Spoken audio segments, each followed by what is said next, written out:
अस्सलाम वालेकुम viewers, welcome to the Neelam's kitchen.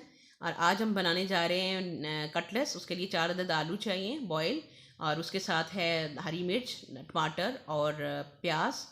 वो मैंने काट के रखा हुआ है। और साथ ऑमलेट बना रहे हैं हम, उसके लिए टमाटर और प्याज है, हरी मिर्च भी उसमें मैंने काट के रखी हुई है। और अब हम जो है आलू को मैश करेंगे। इस तरीके से अच्छे से बॉयल हो तो आप इस तरीके से इसको मैश करें, फुली मैश करके रखें आलू। ये देखें, मैश कर लिया है। और उसके बाद अब जो है मैं बाकी चीज़ें डालूँगी। ये हो गए हमारे टमाटर, प्याज और हरी मिर्च। और अब ये भी हमने मिक्स करना है, और इसके साथ जो भी हमने बाकी जो डालनी है चीज़ें वो बताती हूँ। काली मिर्च आधा 1 टीस्पून, और उसके साथ है सुरख मिर्च, वो भी 1 टीस्पून। और उसके साथ नमक है। अभी हम 1 टीस्पून जो है वो इसमें नमक डालेंगे। और अब हम इसको अच्छे से मिक्स करेंगे। ये है बेसन, एक एक चम्मच बेसन, बल्कि 1.5 चम्मच है। अब हम इसको अच्छे से मिक्स करेंगे सारी चीज़ों को। और उसके साथ हम जो ऑमलेट बना रहे हैं उसके लिए अंडा मिक्स करेंगे प्याज और टमाटर के अंदर। और इसमें मैंने एक हरी मिर्च भी काट के डाली हुई है। और अंडे हम शामिल कर रहे हैं 3 अदद अंडे का ऑमलेट बनाएंगे। आज मैं अपना नाश्ता आपके साथ शेयर कर रही हूँ। और उसके साथ मैं आपको और भी बताऊंगी कि साथ और क्या करने वाले हैं हम। ये नमक डाला मैंने, अब हस्बे जायका डालें काली मिर्च। और अब धड़ा मिर्च डालिए। अभी हम इसको भी अच्छे से मिक्स करेंगे दोनों चीज़ों को। ये आज का हमारा ऑमलेट की चीज़ें हैं जो अच्छे से मिक्स करनी है इस तरीके से। और अच्छे से मिक्स करनी है। और उसके बाद जो है उधर से हमने जो कटलेट्स बना रहे हैं उसको भी हमने मिक्स करके रखा है कुछ इस तरीके से। और अब इसको हम शेप में लेके आएंगे। शेप आप अपनी मर्ज़ी से बनाएं, जिस पे बच्चे खुश हों। डेली अगर या अक्सर आप अगर एक ही शेप बनाएं तो बच्चे खुश नहीं होते। तो उनको थोड़ा सा शेप चेंज करके आप बना के दें तो वो खुशी से खा लेते हैं। आप चाहे तो सर्कल में बनाएं या स्क्वायर में बनाएं। मैं कुछ इस तरीके से बना रही हूँ।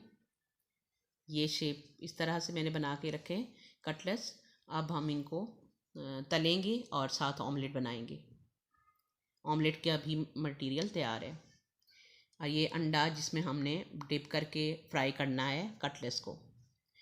आप चाहें तो 7 ग्राम भी इस्तेमाल कर सकते हैं, उससे और भी ज़्यादा टेस्टी और मज़े के बनते हैं। ये हम कुछ इस तरीके से हमने इसको फ्राई किया कटलेट्स को। और अच्छा सा कलर आने के बाद अच्छे से जब फ्राई हो जाएं तो फिर हम इसको डिश आउट कर लेंगे।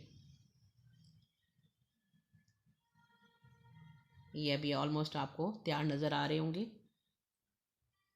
ये हमारे कटलेट्स जो है वो तैयार हो चुके हैं। अभी आप देख सकते हैं कितने मज़ेदार और अच्छे कलर में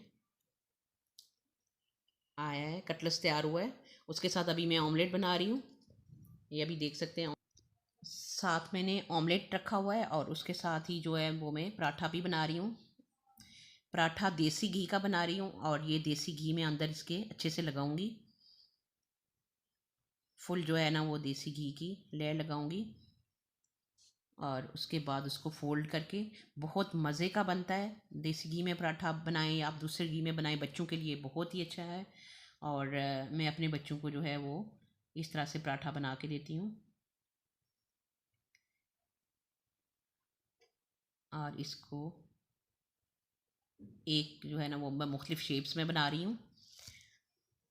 एक स्क्वायर में बनाया और एक ट्रायंगल में बना रही हूँ। शेप्स आप कोई भी दे दें पराठे को, जो आपके बच्चों को पसंद हो।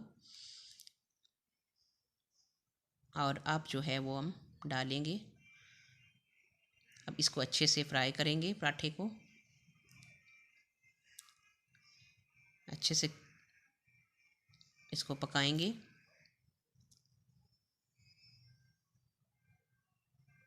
ये आप देख सकते हैं, बहुत ही खस्ता और बहुत ही मज़े का पराठा बना था।